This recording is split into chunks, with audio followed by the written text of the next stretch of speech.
ನಮಸ್ಕಾರ, ಮಾಲ್ನಿ ಟೇಸ್ಟಿ ಟ್ರೀಟ್ಸ್ಗೆ ಸುಸ್ವಾಗತ. ನಾನಿವತ್ತು ಯಾವ ಥರ ಕ್ಯಾರೆಟ್ ಹಲ್ವಾ ಮಾಡ್ತೀನಿ ಅಂತ ತೋರಿಸ್ತಾ ಇದ್ದೀನಿ.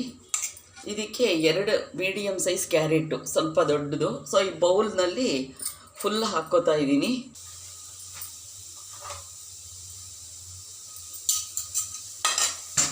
ಈಗ ಇದಕ್ಕೆ 2 ಬೌಲ್ ಹಾಲು ಹಾಕ್ತಾ ಇದ್ದೀನಿ. ಫಸ್ಟು ಕ್ಯಾರೆಟನ್ನು ಬೇಯಿಸ್ಕೋಬೇಕು.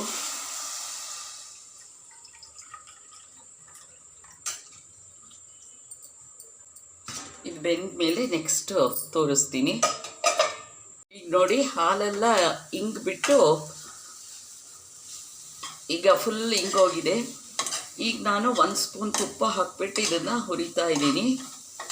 ಆ್ಯಕ್ಚುಲಿ ಕೆಲವರು ಕೋವಾ ಹಾಕ್ತಾರೆ, ಏನೂ ಬೇಕಿಲ್ಲ. ಮುಂಚೆನೇ ಸ್ವಲ್ಪ 1-2 ಹಾಲು ಇಟ್ಬಿಟ್ಟು ಅದನ್ನು ಇಂಗಿಸ್ಬಿಟ್ರೆ ಕೋವಾ ಸ್ಮೆಲ್ ಬಂದ್ಕೊಂಡು ತುಂಬ ಚೆನ್ನಾಗಿರುತ್ತೆ.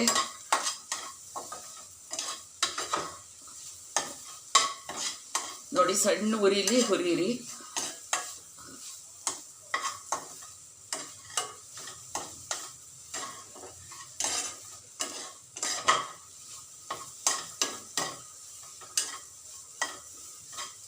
ಆಗಿದೆ.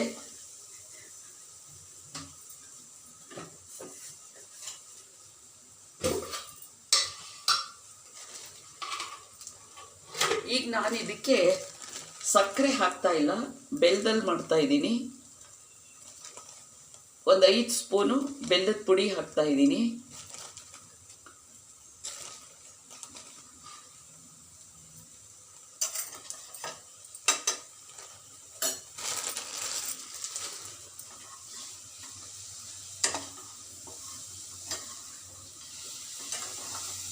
ಅದು ಚೆನ್ನಾಗಿ ಹೊಂದ್ಕೊಳ್ಳೋ ತನಕ ಬೆಲ್ಲದ ಪುಡಿ ಈ ಥರ ಸಣ್ಣ ಉರಿಲೇ ಇಟ್ಬಿಟ್ಟು ಕೂಡಿಸಿ.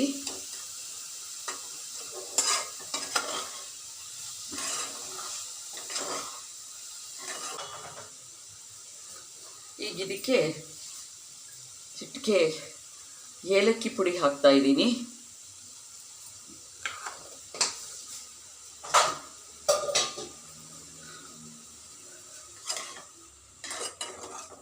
ಸಿಹಿ ಸಕ್ಕರೆ ಅಥವಾ ಬೆಲ್ಲ ಏನು ಹಾಕಿ ಸ್ವಲ್ಪ ನೀರು ಬಿಟ್ಕೊಳ್ಳುತ್ತೆ. ಅದು ಇನ್ನೊಂದ್ಸಲಿ ಹಿಂಗೋ ತನಕ ಒಂದು ಸ್ವಲ್ಪ ಕೂಡಿಸ್ಬಿಟ್ಟು ಇಟ್ಟರಾಯಿತು. ನೋಡಿ, ಫುಲ್ ಹಿಂಗಿದೆ. ಈಗ ದ್ರಾಕ್ಷಿ ಗೋಡಂಬಿ ತುಪ್ಪದಲ್ಲಿ ಹುರಿದು ಇಟ್ಕೊಂಡಿದ್ದೀನಿ, ಅದನ್ನು ಹಾಕ್ತಾ ಇದ್ದೀನಿ.